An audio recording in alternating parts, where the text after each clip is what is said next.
Retour gagnant, nouvelle émission. C'est le mardi et vous avez fait le bon choix sur Max, sur Eurosport, sur la chaîne YouTube d'Eurosport. On est en plein Monte-Carlo et on est en très bonne compagnie dans Retour gagnant avec Nico Escudé et Thomas Biel. Salut les garçons. Bonjour Anne. Bonjour Nicolas. Tous en cœur, c'est magnifique. Thomas. On va parler de Monte-Carlo parce que ça se passe toute la semaine sur Eurosport. Et on a une petite image sympa pour commencer. C'est une grande star qui est revenue sur le rocher. Marat Safin, qui accompagne Andrei Roublev désormais. Il a intégré le staff du Russe. Andrei Roublev qui a dit qu'il avait toujours eu envie de travailler avec un champion qu'il a idolâtré, numéro 1 mondial, Marat Safin, qui a gagné beaucoup de Masters 1000, de Grand Chelem. On savait qu'il avait besoin peut-être de renouveler un peu des choses, Andrei Roublev, pour changer. Ça peut que lui faire du bien, une collaboration avec un ancien comme ça. Oui, mais après, vous l'avez dit, Anne, ils se connaissent déjà de longue date. Ouais. C'est vrai que jeune, Andrei avait pour modèle Marat, forcément, vu ce qu'il était en train de faire sur le circuit. Ils sont en contact depuis très longtemps. Marat a toujours eu un regard relativement bienveillant, que ce soit sur Andrei, que ce soit sur Karen aussi, Khachanov. J'ai même, moi, eu la chance de pouvoir arriver à partager un dîner avec eux, vu que j'étais relativement proche de Marat sur le circuit. Et quand justement ces deux joueurs russes se retrouvent en finale du tournoi à Bercy, la veille au soir, on était allés manger tous les quatre. Marat m'avait demandé de venir. Et donc on avait échangé et autres, et on sentait déjà, pour Andrei, le fait de la volonté d'éventuellement, à un moment ou à un autre, de pouvoir arriver à collaborer avec Marat. C'était absolument pas dans ses plans à l'époque. Mais voilà, on sentait déjà une première approche et on a parlé tennis pendant toute la soirée. Mais oui, ça va lui faire du bien. Ça va lui faire du bien. On le sent dans le dur depuis un petit moment. Fin de saison dernière, compliqué. Début de saison où ça semblait aller un petit peu mieux, mais c'était toujours en dents de scie. Tournée américaine qui s'est très très mal passée pour lui. À nouveau, un petit peu des sautes d'humeur, bien qu'il pensait avoir un petit peu canalisé les choses, surtout au niveau du Moyen-Orient, quand il a eu son bon résultat là-bas. Voilà, je pense qu'effectivement, Marat va pouvoir lui apporter son savoir, la façon dont lui aborder les choses, qui, pour le coup, lui non plus, n'était pas forcément très, très calme par moment sur un cours. Honnêtement, tu le connais bien, Marat, et tu l'apprécies beaucoup. Il est fait pour ça. Il est fait pour coacher un Andrei Roublev, qui n'est pas n'importe qui, Andrei Roublev. Oui. Honnêtement. Il connaît tellement bien le tennis, il connaît tellement bien le jeu. Après, voilà, c'est des affinités. Ils ont attaqué leur collaboration déjà la semaine dernière à l'UTS sur Nîmes. Alors, c'est un format qui n'a strictement rien à voir. Mais voilà, après Marat, sur les échanges qu'ils ont pu avoir au changement de côté, vu que c'est un petit peu, certes, du show. Voilà, Marat a une connaissance du tennis, une connaissance du jeu, une approche aussi sur le fait d'avoir réalisé des grandes choses. Chose que n'a peut-être pas encore réalisé exactement Andrei. Donc voilà, la façon dont lui les a abordés, lui les a préparés, il a forcément des choses à apporter. Donc ça va être intéressant de voir justement comment cette collaboration va se passer. Mais on est content aussi, et moi le premier, de voir Marat remettre un pied quelque part un petit peu dans le tennis aussi. Ah oui, ça fait plaisir de le voir. Ce sera à minima pour la saison sur terre battue. Cette collaboration, il conserve Fernando Vicente, son coach. Voilà, Marat est venu ajouter un petit plus peut-être pour aider Rublev. Monte-Carlo, c'est souvent considéré comme le plus beau tournoi du monde, avec ce cadre exceptionnel, bien sûr, sur la commune de Roquebrune-Cap-Martin, vue sur la Méditerranée. Le format de SV, vous en avez l'habitude, il a eu envie de nous parler de ce très beau tournoi. Regardez. Il n'y a pas de débat, aucun débat. Monte-Carlo est le meilleur tournoi de la saison. Premier argument, l'extraordinaire site du tournoi est un délice pour les yeux et il n'y a guère que le sublime Foro Italico de Rome pour rivaliser. La Méditerranée avoisinante qui crépite des premiers rayons du soleil européen, après les insomnies d'un double sunshine qui tourne parfois un petit peu à vide, rassérène le cœur de tout fan de tennis. Ouais, j'ai un petit côté poète un peu parfois. Un cœur qui bat, qui vibre sur le site de Roquebrune Cap-Martin depuis 1928. Les 3 titres de Nastase, Tsitsipas, Borg et Muster, l'hégémonie de Nadal et ses 11 titres impossibles, sa trilogie épique disputée contre Federer quand les Fédales rythmaient au printemps, les magnifiques premiers pas de Gasquet à 15 ans. Et nos espoirs douchés depuis, oh, arrêtez-moi. Monte-Carlo, c'est le début du formidable arc qui va nous mener jusqu'à Roland-Garros, la terre battue inondée de soleil et un format, oh là là là là là là. un format qui fait tellement plaisir. Disputé sur 8 jours, Monte Carlo est une fenêtre vers le passé glorieux des Masters 1000. Compact, intense, de l'action pure. Va des rétro Satanas, le nouveau format sur 12 jours. Il n'y a pas la place ici pour accueillir autant de matchs, et c'est tant mieux. Monte Carlo, c'est Predator de John McTiernan. On est là pour en prendre plein les mirettes à chaque seconde du tournoi. Ok, c'est bien sympa tout ça, mais c'est l'heure désormais du coup de grâce. Monte Carlo est le meilleur tournoi de la saison aussi parce qu'il se dispute sur terre battue lente. Hein, quoi ? Autrefois théâtre d'horribles rencontres lénifiantes, coucou le Villas Villander de Roland Garros 82 et de Moonball de l'enfer, la terre battue lente offre dans la méta actuelle des joutes d'angles et de tactiques comme on en retrouve finalement assez peu sur dur. Le temps offert par la surface et le haut rebond permettent aux joueurs de poser leur jeu, d'utiliser à plein la verticalité du court et de jouer sur les angles, les kicks et les amortis. Sur dur, le tennis s'est aujourd'hui transformé en ping-pong virtuel tout en demi-volée et en asphyxie, ce qu'incarne à merveille Yannick Sinner. À Monte Carlo, impossible de jouer de cette façon, les rebonds parfois aléatoires et les volumes ne l'autorisent tout simplement pas, et il suffit d'observer la subtile grâce d'un Stefanos Tsitsipas sur le court Régnier 3 pour chavirer de bonheur. Le tenant du titre sera d'ailleurs le joueur à surveiller parce qu'il défend quasiment 40% de ses points sur les 2 prochaines semaines, tenez-vous bien, ça peut très mal tourner cette histoire. Le constat vaut aussi pour Casper Ruud, mais le feuilleton de la semaine devrait plutôt se nommer Carlos Alcaraz. Le génial espagnol traverse une période trouble depuis les Jeux Olympiques et il cherchera sur le rocher à se reconnecter à son plaisir de jouer. Du plaisir, Novak Djokovic en a pris un paquet à Miami et pas simplement avec Jessica Alba, sur le court aussi. Le Serbe d'ailleurs souhaite accumuler un maximum de tournois avant Roland Garros, ça paraît assez clair vu sa programmation, dans l'optique éventuelle de réintégrer les 4 premières positions mondiales et d'obtenir des tirages plus cléments à Roland Garros et à Wimbledon. Bref, des gros poissons, des outsiders aux dents longues, un site historique formidable, très peu de pluie annoncée en plus cette semaine. Alors pour toutes ces raisons, il est strictement interdit de manquer le tournoi de Monte Carlo en exclusivité sur les antennes d'Eurosport, disponible sur Max. Non vraiment, je vous interdis de manquer ce tournoi. C'est vrai que c'est un beau tournoi. Qu'est-ce que ça évoque pour tous les deux? Le début de Monte Carlo, c'est le printemps, c'est les vacances, c'est la chaleur. Les vacances, non. Un site certes magnifique, et puis pour moi, c'est le début de la saison sur Terre. Mais t'étais content de dire j'arrive en Europe sur terre battue, tu le prenais avec joie ou c'était pénible?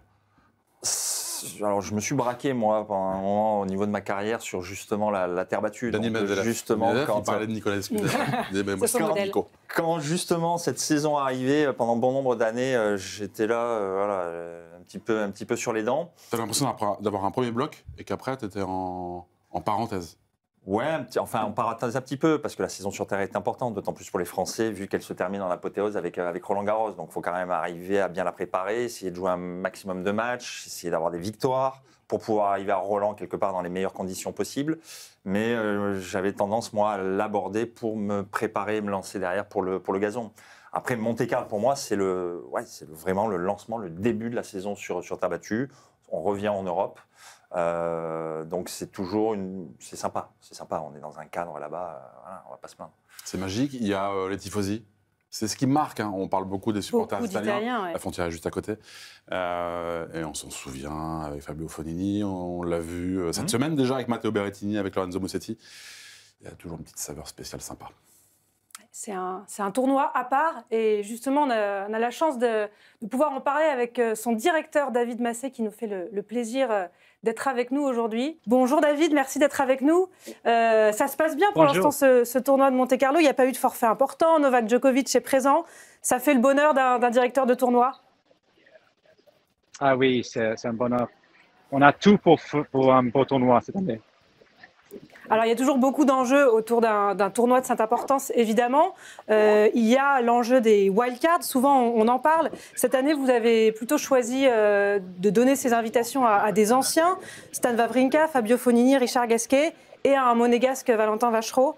C'est toujours un choix compliqué. Vous avez beaucoup de demandes des joueurs pour bénéficier de ces invitations? Oui, tout à fait, parce que finalement, le tableau est très difficile.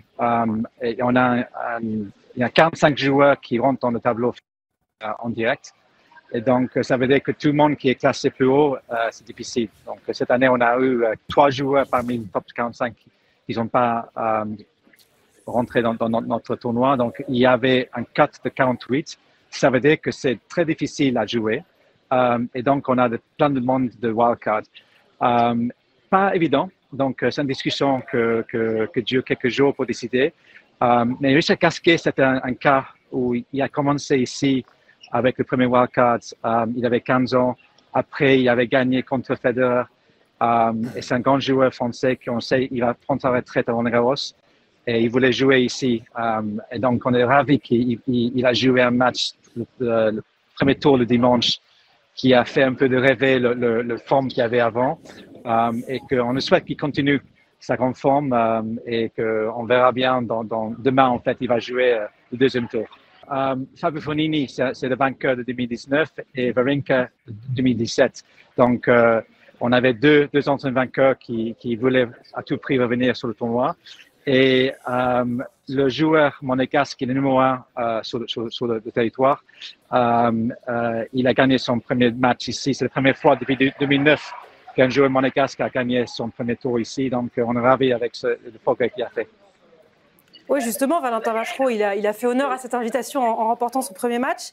Il y avait une histoire avec son demi-frère qui avait créé l'exploit en 2006, Benjamin Balleret, en atteignant les 8e de finale. C'est le genre d'histoire aussi qui font vivre un tournoi. Vous affectionnez ces histoires, pas forcément que sportives? Tout à fait, tout à fait. On sait qu'ici, c'est pas évident de jouer. C'est un changement de surface pour les joueurs qui viennent de passer au moins le tournoi d'Indian Wells et Miami sur dur. Donc, ils arrivent ici, peut-être ils ont un peu de manque de temps sur le terre. Et donc, tout peut arriver. Et avec le forme que Vachereau montre maintenant, il peut aller loin, on le souhaite. Il y avait aussi en 2023, je pense, de mémoire, le finaliste Romain qui est arrivé en finale de double. Il y avait des pas de match. Donc, c'est possible qu'un monégasque ici gagne une fois. On le souhaite.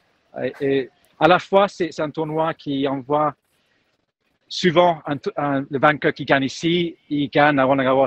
On voit que c'est quand même un montre qui est en forme pour la saison sur terre battue. Il y a aussi la question de la programmation. Comment est-ce que vous décidez entre les demandes des uns et des autres de jouer plutôt le matin? Il y a des impératifs de diffusion aussi. Il y a les spectateurs. On sait qu'il y a un gros contingent de spectateurs italiens. Ça compte ça aussi dans le choix de la programmation pour un directeur de tournoi à Monte-Carlo? Oui. Donc, ça commence à être difficile à décider qui va jouer sur cours N3, notre cours central. Et après, on a cours des Princes et cours de Merci. Et c'est pas évident. Parfois, c'est un choix à faire. Il y a d'autres, il y a la télévision, il y a compétition. Est-ce que c'est juste qu'un joueur revient tôt ou pas? On essaie de garder les mêmes tours ensemble. On essaie aussi de jouer par on dit bracket. Donc, il y a plein de facteurs qui rentrent quand on décide de prendre le jour. Et c'est vrai qu'on essaie aussi de partager les nationalités françaises et italiennes sur les deux cours principaux. Donc, on prend en compte pas mal de choses et on espère qu'on arrive à avoir des programmes sur chaque cours qui donnent de valeur à chaque fan. On a 3 cours télévisés. Donc, pour la télévision, c'est moins de soucis, mais on a aussi les horaires, comme par exemple, on a un joueur chinois ou des Américains. Il y a plein de nationalités qui impactent notre choix aussi des horaires. Oui, ça fait beaucoup de critères qui entrent en jeu. Il y a des joueurs qui peuvent être prioritaires. J'imagine un Nadal qui a gagné 11 fois. S'il demandait à plutôt jouer le matin, on essayait d'accéder à ces requêtes ou pour le coup, ça ne rentre pas en ligne de compte? Sur la mesure possible, on prend en compte les demandes. C'est aussi, on prend l'exemple de Frances Tiafoe qui vient d'attirer ce matin. Il vient de Houston où il y a un décalage horaire de 9 heures. Donc, on va pas le jouer ce matin. On va le jouer cet après-midi, par exemple. Donc, il y a des choses comme ça. Et après, il y a des joueurs qui demandent d'avoir un créneau. Le plus sollicité, c'est le deuxième ou troisième match de la journée. C'est toujours le choix des joueurs, on va dire.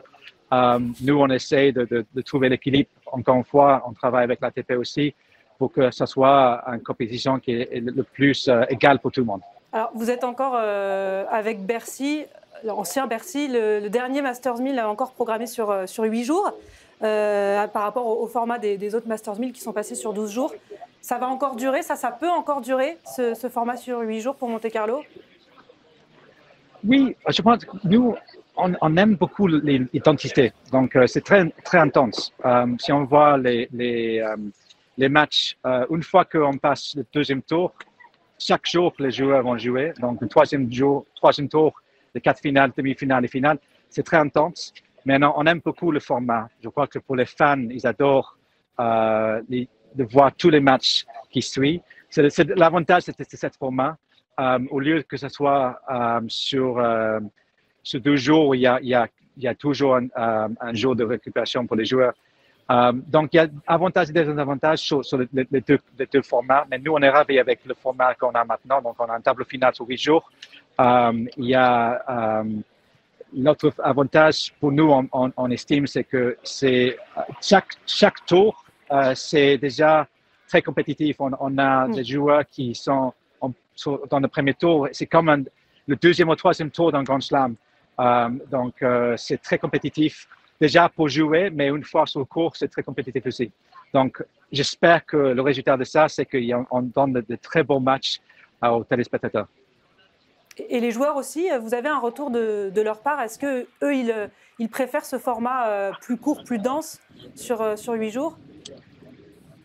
Je crois que, encore une fois, les joueurs, il y a d'avantages et des désavantages. L'avantage de nous, c'est qu'on joue le tournoi sur une semaine, et le premier week-end.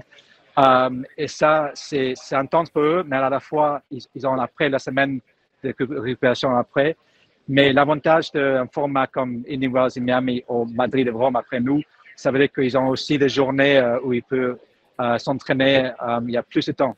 Donc, je crois que ça, c'est une question à poser aux joueurs, mais il y a forcément des avantages et des désavantages sur les deux formats. Mais pour revenir sur le World Monte Masters, on est ravis avec le format.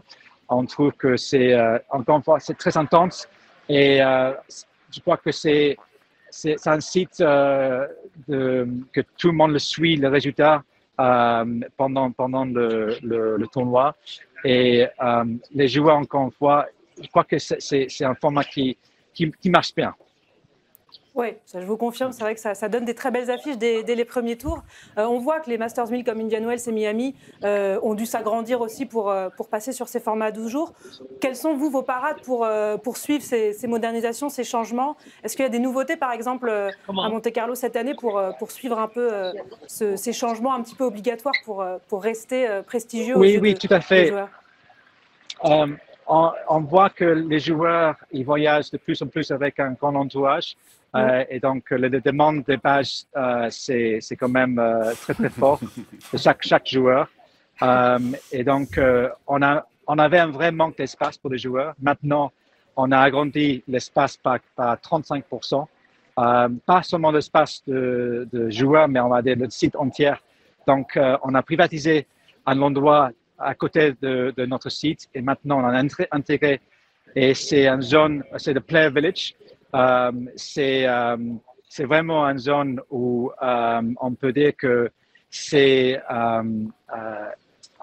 pour les joueurs, c'est pour donner des espaces pour offrir la meilleure nourriture possible. Il y a la piscine, il y a des kids club, il y a un player lounge. Donc c'est vraiment, si Nicolas revient sur le site, il va trouver notre tournoi maintenant. On a l'impression qu'on a notre tournoi ici. Donc, on est ravis avec les résultats et le fait qu'on a réussi à intégrer ce côté, le Play Village, sur un seul site pour le tournoi. Et avec ces boutons-là en plus, je crois que c'est parmi les meilleurs Player Lounge au monde. Par rapport à la place de ce tournoi dans le calendrier, vous l'avez vécu tout à l'heure en disant que c'était le début de la saison sur terre battue. Est-ce que c'est une place qui est convoitée par d'autres tournois? On sait que le Moyen-Orient fait pression pour avoir un grand tournoi aussi chez lui. Est-ce que vous gardez cette place comme un trésor? Oui, tout à fait.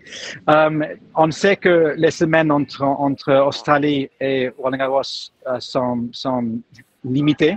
Je pense que un tournoi qui va s'intégrer dans le calendrier ATP, ça sera plutôt au début de saison ou peut-être en février. À voir, c'est l'ATP de décider dans le futur.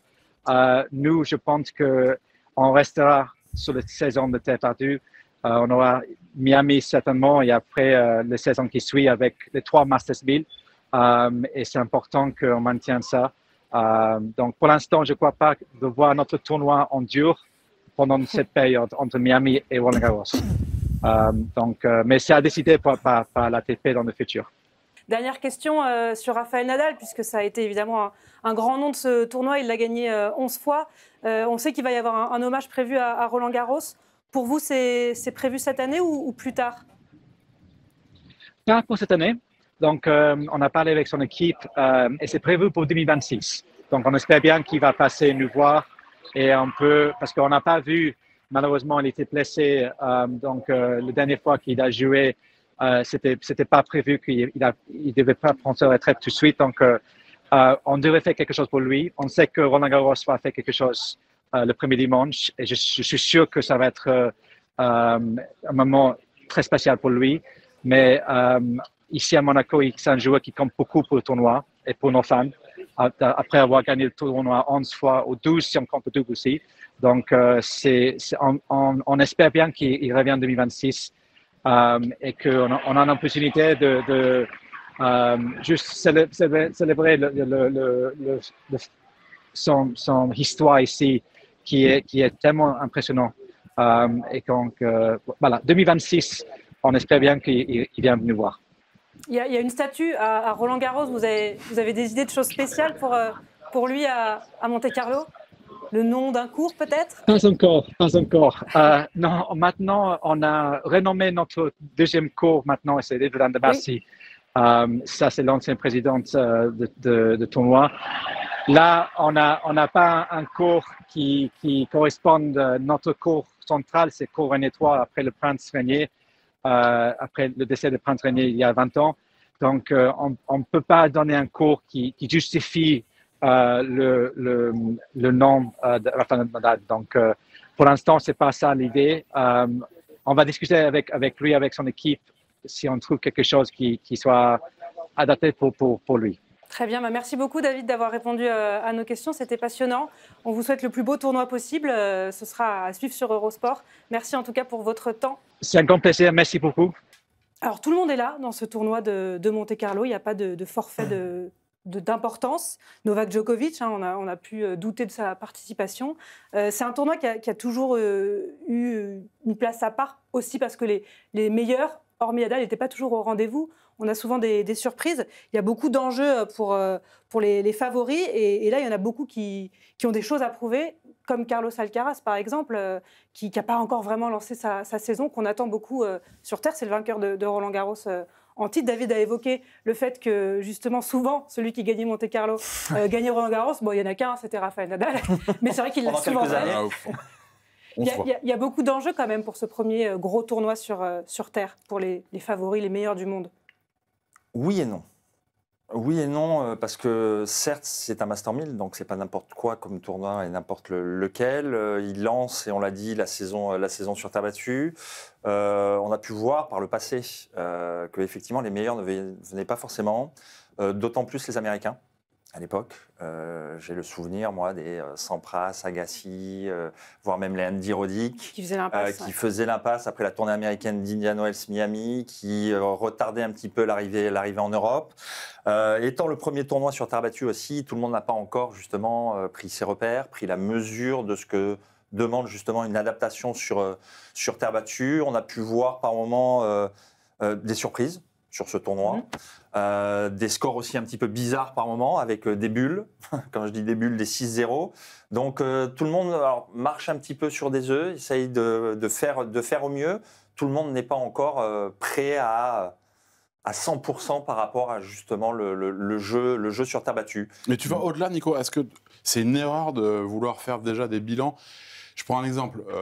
Carlos Alcaraz, il gagne Roland Garros l'année dernière. Il gagne pas de Masters 1000 sur terre battue, Monte-Carlo, Rome, Madrid, auparavant. Il n'y a pas besoin de faire de conclusion. C'est pas rédhibitoire. Il n'y a pas besoin de faire de bilan. Oh bah, je suis mal lancé pour Roland Garros. On l'a vu avec Carlos Alcaraz. Il reste du temps, surtout entre Monte-Carlo et Roland. Il reste des semaines quand même. Il y a plus d'un mois pratiquement. Donc je m'affole pas. Je perds au deuxième tour, je m'affole pas. Non, il n'y a pas à s'affoler. Après, forcément, les gars de ce calibre, s'ils se font sortir sur les débuts de tournoi, voilà, ça va grincer un petit peu des dents. Mais il reste derrière les tournois, alors que ce soit Barcelone, Munich, il reste Madrid, il reste Rome.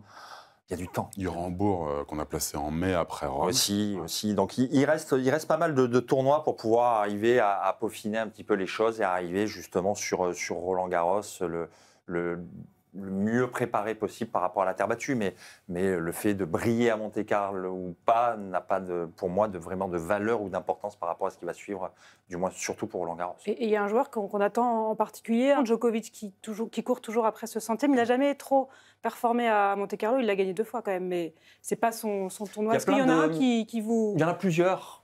Il y en a plusieurs. Tu l'as dit, Anne, il y a forcément Alcaraz. On attend de voir un petit peu ce que ça va pouvoir donner par rapport à cette tournée américaine. Il y a aussi de voir ce que Tsitsipas va pouvoir donner. Lui, il a des points à défendre, ça c'est sûr. C'est compliqué aussi pour lui depuis un petit moment. On attend de voir comment ça va réagir. On attend de voir les Français. Eh bien justement, on va en parler. Donc voilà, il y a plein de choses justement sur ce début de saison sur terre qui vont être intéressants. C'est des frémissements, on ne tire pas de conclusion, mais on peut quand même commencer à avoir quelques indications. Il y a le numéro 1 français, c'est Arthur Fils, qui arrive à Monte-Carlo avec le meilleur classement de sa carrière. Il est 15e mondial aujourd'hui, c'est le numéro 1. Il a enchaîné 2 bons Masters 1000 américains. À Miami, il perd contre le futur vainqueur Jakub Mensik. Il perd contre Medvedev à Indian Wells. C'est un joueur qui a forcément envie de briller à Roland Garros. Ça commence maintenant pour lui sur cette terre monégasque où... Ça a déjà commencé depuis un petit moment pour lui. Oui, mais la prépa, là... Ça a déjà commencé pour lui depuis un petit moment, à partir du moment où on veut arriver à briller en Grand Chelem et surtout en gagner un qui est son objectif. Et d'autant plus Roland Garros pour un Français. Tu l'aimes bien sur terre? On l'a vu bien jouer à Hambourg, on se souvient de cette finale contre Zverev. Tu l'aimes bien sur terre? Il joue bien, il a tout pour bien jouer sur terre. Il joue aussi bien qu'il a joué à Tokyo? Mais bien sûr, il a vraiment tout pour bien jouer sur terre. Il a déjà bien joué sur terre. Il aime jouer sur cette surface. Sans dire qu'il a grandi dessus, il y a quand même passé pas mal de temps, même quand il était jeune. Comme tout Français, il y a ce rêve de forcément aller chercher un tournoi du Grand Chelem à la maison, et chez nous, il est sur terre battue. Donc voilà, mais quand je dis que les choses ont déjà commencé, que petit à petit, voilà, il avance dans le bon sens. Les résultats en Master 1000 aux États-Unis, on se rapproche. Sur 4 grands chelems, Nico, sur 4 grands chelems, Arthur Fils, sur lequel il a le plus de chances de lever le trophée à la fin de la quinzaine. Tu vas pas me dire Roland Garros? Si. Pourquoi pas? Ok. Si. Physiquement, tennistiquement, il a tout pour pouvoir arriver à briller, et pas qu'un peu sur terre battue. Alors on pourrait penser que ce serait éventuellement sur dur, mais sur gazon dans une moindre mesure. Mais quand on voit aujourd'hui la qualité de jeu, l'évolution d'Arthur, il peut briller sur terre comme sur n'importe quelle surface, mais plus particulièrement sur terre. Ouais. C'est une évolution qui n'a cessé de montrer des belles choses. Et justement, il s'est confié à Frédéric Verdier dans une longue interview à Arthur Fils sur ses rêves, sur ses attentes, sur aussi la façon dont il travaille. On l'écoute, Arthur Fils, et on en reparle.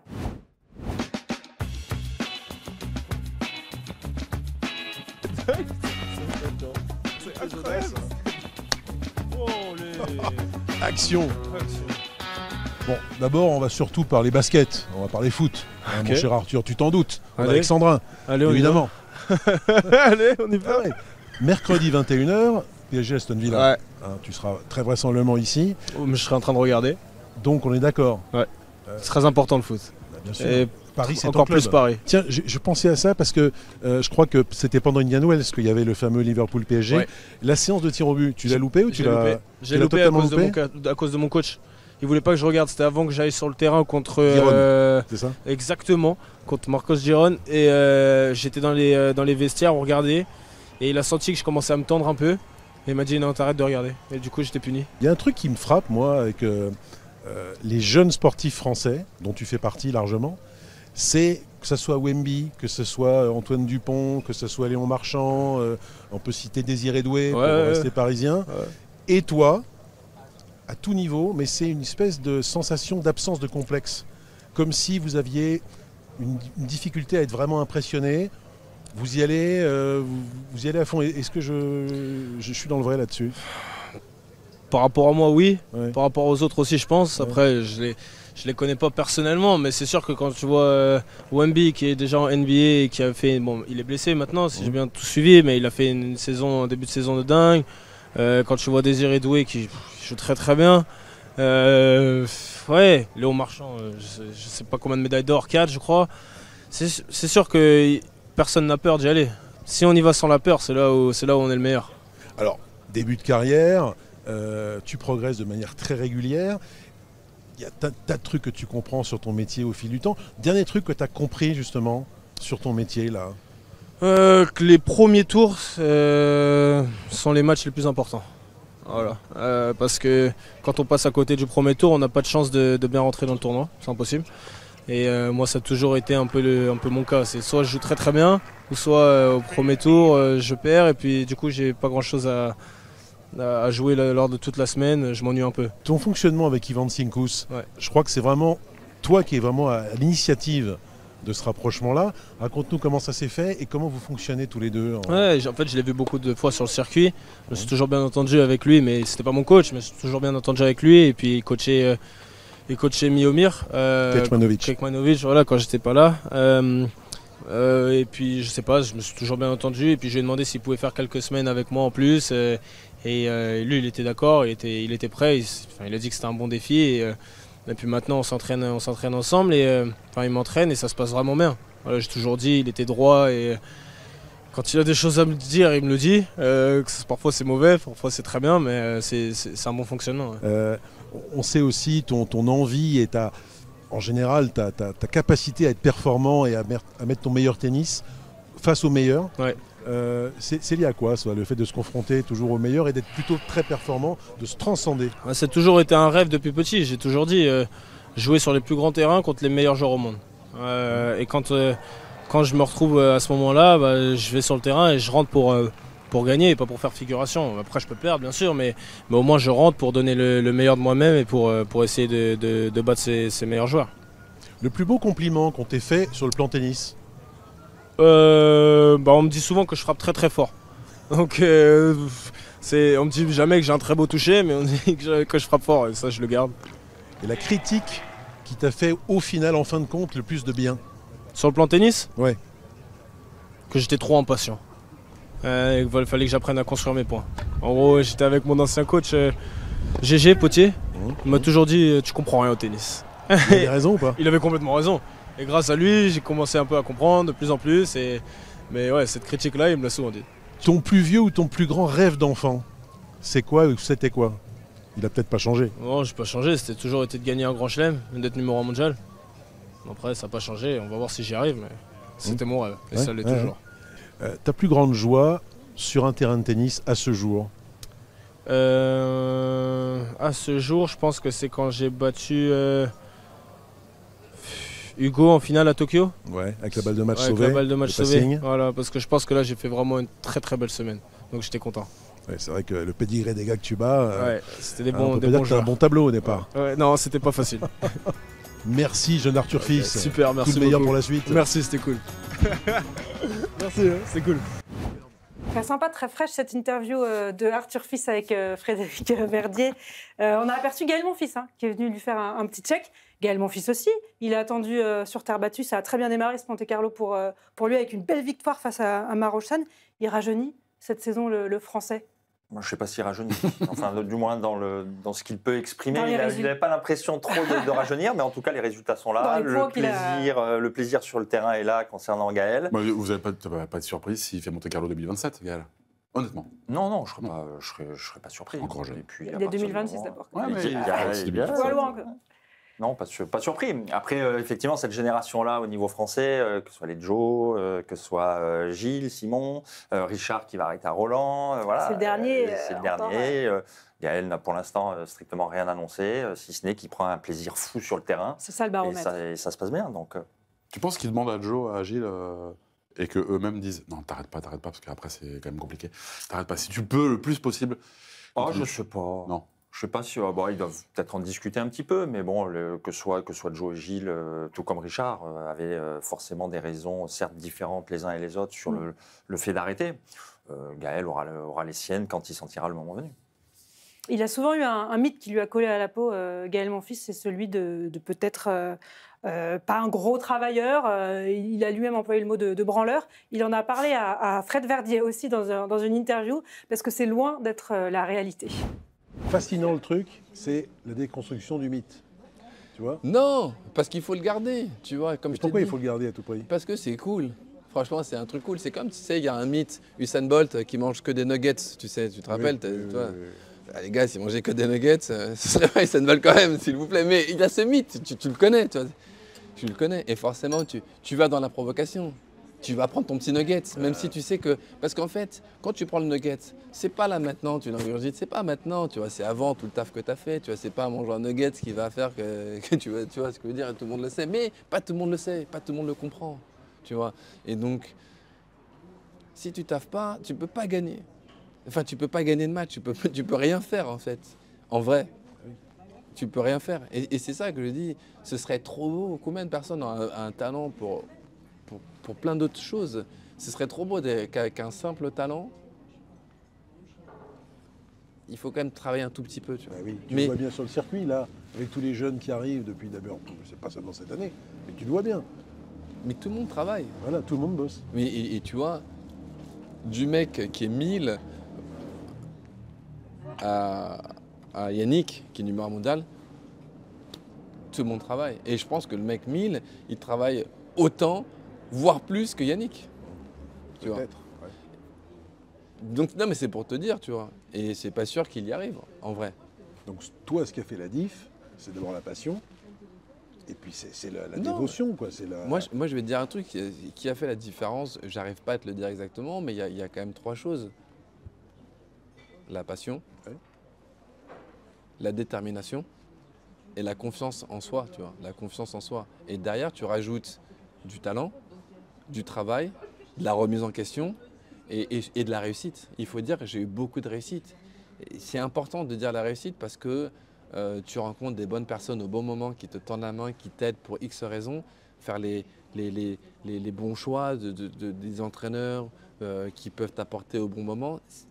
C'est pas si facile. Et donc tout ça crée un joueur de tennis correct. Je suis pas un champion, mais je pense que je suis un bon joueur de tennis. Oui, et c'est intéressant parce que tu disais que tu y as toujours cru en fait. Ouais. Les gens croient parfois, tu parlais des 3 mastodontes, mais à chaque fois, ouais, même 4, mais oui, on n'oublie jamais Andy et même pas Stan d'ailleurs, hein. Mais à chaque fois que tu rentrais sur le court contre ces mecs-là, eh ben, quasiment à chaque fois, peut-être, il y a peut-être eu 2-3 cas où tu disais là aujourd'hui, mais tu y crois à chaque fois. Bah, tu y crois, et c'est un kiff aussi, parce que tu as envie de le battre. Oui. Tu as envie de le battre. Tu sais, les gens, ils tournent, tu as envie de le battre. Tu as envie de dire que j'ai battu Rafael Nadal. Tu as envie de dire que j'ai battu Novak Djokovic. Tu as envie de dire que j'ai battu Roger Federer. Tu as envie. Tu vois, je pense que dans chaque sport, tu sois basket, peu importe, foot, tu as envie de dire que j'ai battu cette équipe en Ligue des Champions, j'ai battu cette équipe au play-off. Tu as envie de le dire. Donc, on est tous compétiteurs, tu vois. Donc, tu vas pas battre ce mec-là si tu travailles pas. Parce que lui, entre guillemets, il travaille. Tu vois ce que je veux te dire? Ce que tout le monde pense qu'il travaille. Donc si tu le bats, c'est que tu travailles aussi. Hein. C'est pas bonheur la chance. Moi, je connais pas personne qui a battu Rafa au bonheur la chance. C'est une interview qu'il a accordée à Fred Verdier en marge de l'UTS à Nîmes, dans un très beau décor. Là aussi, on a parlé du décor de Monte-Carlo. C'était pas mal, les arènes de Nîmes aussi, pour voir du beau tennis. C'est impossible de ne pas travailler. Non, mais je reviens évidemment, sur... évidemment. Non, mais on va arrêter avec ce mythe. Non, c'est pas possible de pouvoir arriver à évoluer on va y arriver 3 mois, mais à ce niveau-là sans forcément et pourquoi bosser. Il y a des gens qui ont cette image de lui, c'est parce qu'il est décontracté, parce qu'il fait des blagues. Du coup, on se dit. Et puis je pense qu'il avait un rythme peut-être un petit peu différent des autres, une approche aussi peut-être un petit peu différente. Mais non, Gaël bossé par la force des choses. C'est pas possible autrement de toute façon. En tout cas, ça le dérange pas. Il cherche pas à casser ce mythe. Lui, ça fait sourire plus qu'autre chose, non? Oui, et puis c'est histoire de Ouais. faire monter la mayonnaise. Gaël Monfils qui pourrait affronter Arthur Fils dans ce tournoi de Monte-Carlo, puisqu'ils peuvent se rencontrer au 3e tour.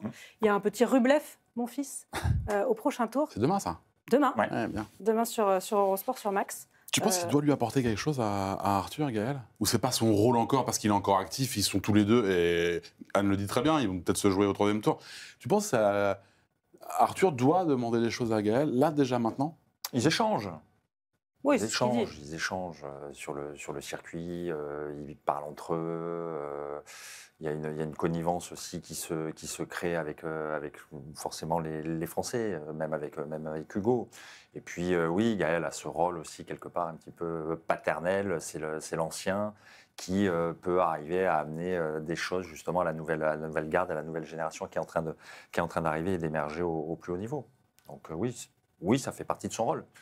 Et c'est quelque chose, je trouve... C'est dur, je trouve. Il y a plein de jobs en même temps, mais on est encore actif. On s'attend à ce qu'il y ait cette transmission. Mais ça se fait naturellement. Ça se fait naturellement. Et cette génération-là, en plus, on parlait de cette génération de Gaël, de Joe, Richard, ils aiment transmettre. Ils aiment transmettre justement aux jeunes derrière, que ce soit les Français, que ce soit Joe avec son académie, que ce soit Gilles aussi. Et Richard, c'est la même chose. Richard est toujours en activité, certes, jusqu'à Roland. Richard, j'ai pu le voir au CNE quand j'étais à la tête justement de la direction technique nationale, s'entraîner avec les jeunes, leur prodiguer des conseils, échanger avec eux. Voilà, ils sont dans cette transmission. Et c'est peut-être aussi quelque chose dans lequel on a pu pêcher dans le passé. Toi, tu n'as pas eu ça? Toi, tu n'as pas eu quelqu'un, un aîné qui te... Parce que tu l'as demandé, tu n'as pas osé le demander? Je pense que je n'ai pas forcément osé demander quand je suis arrivé. Mais non, je n'ai pas eu... Alors, en plus, quand je suis arrivé, c'était Cédric, qui était Pioline. numéro 1 français. Qui avait une approche et une façon de travailler qui était aussi un petit peu différente de la nôtre. Donc, mais non, j'avais pas ressenti ça du tout. Bah, tant mieux si c'est le cas aujourd'hui pour la jeune génération. Tu as évoqué Richard Gasquet, qui lui aussi a brillé sur son premier tour à Monte-Carlo avec une belle victoire face à Matteo Arnaldi. Richard Gasquet qui va arrêter à Roland-Garros. Il s'est livré longuement à Éric de Bliquer, son coach, son mentor de longues années, à Arnaud Clément et Nicolas Mahut dans une longue interview à cœur ouvert. Richard Gasquet à cœur ouvert, c'est une interview qui sera diffusée dimanche après la finale de Monte-Carlo. On a choisi un petit extrait d'actualité sur le défi ultime sur terre battue. Pour toi, c'est qui le joueur qui t'a le plus impressionné? Alors moi, si tu veux, j'ai pris une rouste contre Federer à Wimbledon, j'ai pris une rouste contre Rafa en Coupe Davis donc sur terre, et j'ai pris une rouste à l'US Open contre Djoko. Et je suis incapable de répondre à cette question, mais c'est ça que je réponds. Écoutez, je les ai joués tous les trois sur la meilleure surface. Pour moi, c'était intouchable, avoir ce sentiment à un moment donné de pouvoir rien faire, même quand tu joues ton meilleur tennis. Pour toi, c'est quoi? C'est la même réponse ou tu as un sentiment, tu as une autre... C'est tellement dur à comparer. Les gens veulent des réponses. Ouais, complètement, mais c'est tellement irrationnel. De temps en temps, on est dans un monde là où c'est tellement dur. Alors, tu l'as gagné 14 fois, tu vois, tu n'arrives plus à réfléchir. De temps en temps, j'arrive plus à réfléchir. Mais les stats sont dingues. Il a gagné 24 grands chelems. Federer, il prenait la balle en demi-volée toute la journée. Donc, j'arrive plus à réfléchir. Donc, je te dis, après, oui, le niveau ultime, Nadal sur terre battue, quand il faisait très chaud, je vois que la balle rebondissait à 10 mètres. On a pu, c'était la folie, quoi.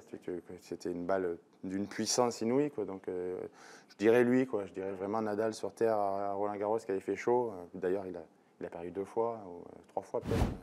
Bon, il n'y a pas de surprise, le défi ultime, Rafael Nadal sur terre. Oui. Ça l'a été pour beaucoup de monde. J'ai pas eu la chance quelque part, ou c'était peut-être une chance d'avoir à me retrouver effectivement face à Rafa sur terre battue, encore moins sur le central de Roland, ayant arrêté avant que vraiment il émerge. Ben oui, jouer Rafa sur le central de Roland. T'as l'impression que c'est le défi ultime du sport dans son ensemble? Je vais loin. Ouais. Plus qu'il d'éliminer en 1 contre 1 Julien Escudet contre le Stade Rennais. Ouais, ça c'est moins difficile, on va dire. C'est moins difficile. Mais oui, tout comme pour moi, quand on parle de Rafa, le nombre de titres qu'il a gagné à Roland et autres, c'est pour moi le plus grand exploit sportif, tout sport confondu. Oui, ça c'est souvent cité. Donc oui, le défi ultime, là, entièrement d'accord. C'est rare d'avoir des confidences comme ça de Richard Gasquet. Il se livre vraiment. Là, il est dans un environnement avec d'autres joueurs, avec son mentor. C'est toujours précieux d'avoir ces confidences-là. C'est recherché pour le grand public, justement, de rentrer un petit peu dans l'intime, justement, des sportifs de haut niveau, de savoir comment ils ont vécu les choses, comment ils les ressentent, comment ils les perçoivent, quelles ont pu être à un moment donné leurs failles, leurs faiblesses. Donc, non, c'est forcément intéressant. Ça fait du bien, en plus, de voir Richard se livrer. Ouais. En tout cas, quand on le voit à l'œuvre sur la terre battue de Monte-Carlo, on n'a pas tellement envie qu'il s'arrête, son revers qui fait toujours des merveilles. Mais bon, il faut savoir s'arrêter. Alors, c'est sûr que ce qu'on voit, c'est merveilleux et autres, mais il faudrait arriver aussi à le suivre le lendemain matin quand il descend de son lit, où là, pour le coup, c'est le corps qui grince. Exactement. Interview à retrouver dimanche après la finale de Monte-Carlo, bien sûr sur Eurosport, en intégralité, 45 minutes de confidence de Richard Gasquet à cœur ouvert. Mais pas que. Dimanche, il y a plein de belles choses à voir sur nos antennes. Un dimanche de folie. Regardez, petit teasing. Un dimanche de folie sur Eurosport, c'est... Un jour pour mettre Paris à ses pieds. Des mois de préparation pour un objectif unique. Un jour pour braver l'enfer du Nord. Accélération de poule. Un jour pour laisser son empreinte sur le rocher. Affiche somptueuse. Un dimanche de folie, c'est le marathon de Paris. Ce sera majestueux. Paris-Roubaix. Accrochez vos ceintures. Et la finale du Masters 1000 de Monte-Carlo. Un dimanche de folie, c'est le dimanche 13 avril sur Eurosport et disponible sur Max. Alors un petit prono peut-être pour terminer pour Monte-Carlo. J'ai peur que Nico, par principe, dise non.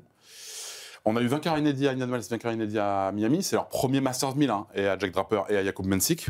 On a eu une année, Nico, Anne, il y a 2-3 ans, où on avait eu 4-5 joueurs qui remportaient leur premier Masters 1000. Soric, Carreño Busta. Ah oui. Est-ce que tu penses, Nico, qu'on peut avoir 9 vainqueurs différents sort de loin, 9 Masters 1000 avec 9 vainqueurs inédits? La réponse est oui, Monte-Carlo. Vainqueur inédit, donc pas Tsitsipas. Non, c'est impossible d'avoir. Sur Monte-Carlo? Ouais, mais sur les 9, c'est impossible. Sur les 9, non, je ne crois pas. Sur Monte-Carlo, est-ce qu'on peut avoir un vainqueur inédit? On peut. Sachant que Rune a déjà gagné un Masters 1000. Bien sûr. Je sais que tu vas me dire Rune. Non, tu vas pas me dire Rune. Sonego. Sonego, c'est possible. Sonego, c'est possible. Non, j'y crois pas. Il faut déjà qu'il gagne contre Pedro Martinez. Ouais. C'est gagné en 3-7. D'accord, oui. Ils ne donneront pas de pronos. Mais peut-être un vainqueur inédit, en tout cas. La réponse, peut-être. Enfin, t'as mis qui, Nico, dans les pronos? Alcaraz. Pas de surprise. Tom, t'as mis qui? J'ai mis Titi. Ah oui, moi aussi. Ok. Mais en début d'année... Et contre Renaud, il est bon, d'ailleurs. Titi passe. Mais en début d'année, quand on avait fait nos fameuses pastilles, là, les consultants, sur un petit peu les trucs... Oui, les surprises qu'il pouvait y avoir. Moi, j'avais annoncé Musetti à Rome. Joli. Je raconte les coulisses, Anne. On est beaucoup à avoir mis Tsitsipas vainqueur à Monte-Carlo 2025. Beaucoup au sein de la rédaction. Je on parle. fait des petits pronostics. De pronos, mais amicaux. Maison. Et Nico Escudé s'est inscrit en faux en disant mais qu'est-ce qui vous a pris les foufous Rune, qui est dans la partie de tableau de Titi, n'a jamais perdu contre le grec. Qu'est-ce qui vous a pris à tous Voilà. Oui, mais c'est Monte-Carlo. C'est un peu la oui, mais bon, après, les séries grec. sont faites aussi pour, à un moment donné, s'inverser. Donc, on verra bien. Verdict, en tout cas, dimanche pour le finaliste, le vainqueur de ce tournoi de Monte-Carlo, à suivre toute la semaine en intégralité sur Max, sur Eurosport. Merci à tous les deux. Merci, un plaisir. Vous filez commenter un très beau match sur nos antennes. Nous, on se retrouve mardi prochain pour un nouveau retour gagnant. Merci à ces petits, merci à Noël Bigouin pour leur aide sur la préparation de cette émission, à Victor Gilbert aussi pour le son. Merci à David Masset d'avoir été avec nous. Et on se retrouve mardi prochain. Bye bye.